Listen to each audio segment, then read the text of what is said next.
And Hillary Clinton continuing her media blitz last night. Who thought we'd be saying Hillary and media blitz in the same sentence a few months ago, by the way? Remember that Washington Post clock? It's a low-level definition of blitz. 40 days without doing an interview? Well, things have changed, and now her latest stop was The Late Show with Stephen Colbert, where the host asked if she would allow big banks to fail if she faced a situation like the 2008 financial crisis. If you're president, yes, and the banks are failing, do we let them fail this time? Yes. We let them fail this time. Yes. Wow. Yes. Got to stop wearing orange. I think she meant yes. Yeah, she really drove that home. Anyway, that creates quite the contradiction, as a recent study by the Treasury Department's Office of Financial Research assessed the institutions that, due to their size, complexity, and interconnectedness, pose the greatest financial risk. As it turns out, 4 of the 6 riskiest banks are big donors to Hillary Clinton. That includes J.P. Morgan, Citigroup, Bank of America, Wells Fargo, no, but Goldman Sachs and Morgan Stanley, yes, and you see the numbers there, 700,000, 550,000, 782,000. Brad just calls it tip money. Anyway, so does this mean that Mrs. Clinton will be returning all of these donations, Noah, in order to really show she means business with Wall Street? Yeah, no, one. Secondly, she was lying. She would not let the economy implode. Facing something on the likes of the 2008 crash, she would not usher in a Great Depression. She's pandering to leftist voters who really, really want to see banks fall apart, including her Bernie Sanders constituency. And as recently as April, you had Wall Street bankers, saying that the former senator from New York State was such a great friend to them that it didn't matter what she said on the trail. We know exactly how she feels about the financial institutions, and she's very close to us, and she's going to be our person in the White House. They're saying this on the record, so they don't really care what she says on the trail. They know her voters are just gullible. Well, that's true, Rick. She did vote against vote for the bailout in 2008. Yeah, I hate to say, I mean, I know it goes a little further than I might. It's political season, folks, you know, and you say things that your base wants to hear. Of course she would not have let those banks fail.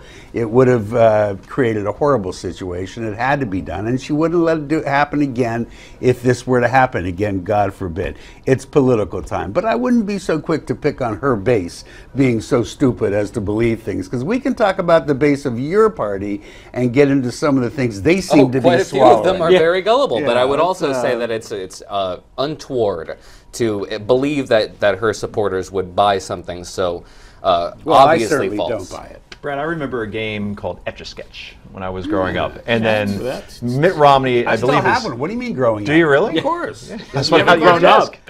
Anyway, Etch-a-Sketch was something that was brought up in the 2008 campaign, and Mitt Romney's campaign manager, I believe, said, "Oh yeah, when we go to the general, then we're going to etch-a-sketch, and then he's going to move back to the center."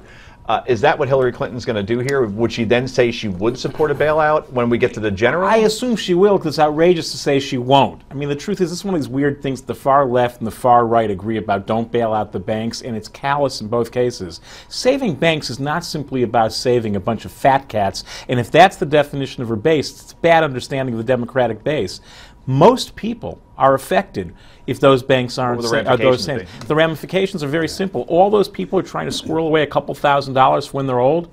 They're three removes from those investors, and that means that all people are touched by this. So there's something odd about her even playing to this. I don't even think that's her base. I think it was a silly response. I think there is something to be said for, as Alan Greenspan has said, that any bank that is too big to fail shouldn't exist. But once they get that big, of course you've got to bail them out. Keep in mind, Hillary's been taking something of a beating about how close she is to Wall Street.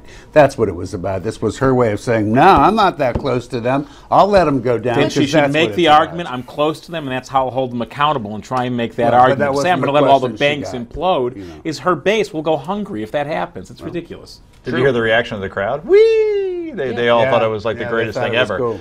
Do you think the American public is that misinformed on this, that if you allowed this to happen, the ramifications that Brad talked about before, it would be the Great Depression? Forget the Great Recession of 2008. Some people are, no doubt, that misinformed. Would you allow that to happen? Goodness, no. No, I think we had to bail out the banks. Of course. And I'm no fan of the banks either. I'm no different than anybody else, but it wasn't about the banks. I think that's what Brad said. It wasn't about the banks. It was about the economy. It was about a financial system that would have completely collapsed. I can guarantee you, if a Republican had so brazenly, flagrantly misled the Republican base, I would be saying that they are being callous and liars and cruel and are misleading the country and are doing everybody a disservice. Hillary Clinton is doing a disservice to this country. But she'll be the nominee, in your opinion. The primary's over. I don't understand why she's pandering as hard as she is to the Democratic base. The primary ended on the night of the Democratic debate when Bernie Sanders declared defiantly that he was not interested in litigating her ethics, which is the key vulnerability she has in the general election. The primary's over. Yep, so I'd say it was 90% over there, and then the remaining 10% happened when Joe Biden announced that he was not running, and then that clinched a clear pass. So you're right. This is very bizarre. Why are you going left still when you don't need to anymore? That's interesting analysis, and we agree again. So coming up next on the Daily Wrap, did a police deputy, go too far when removing a high school student from a classroom? You've seen the video; it's shocking. We have new news on that. Stick around.